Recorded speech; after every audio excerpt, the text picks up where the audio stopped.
ओङ्कारबिन्दुसंयुक्तं नित्यं ध्यायन्ति योगिनः कामदं मोक्षदं चैव ओङ्काराय नमो नमः।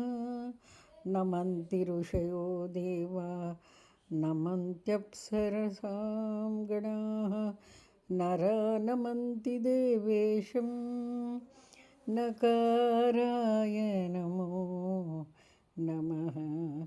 महादेवं महात्मानं महाध्यानं परायणं महापापहरं देवं मकाराय नमो नमः।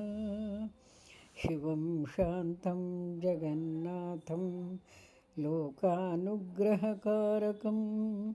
शिवमेकपदं नित्यं शिकाराय नमो नमः।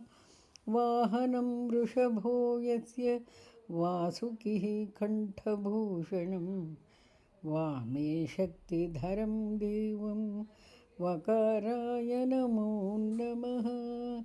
यत्र यत्र स्थितो देवः सर्वव्यापी महेश्वरः यो गुरुः सर्वदेवानां यकाराय नमो नमः।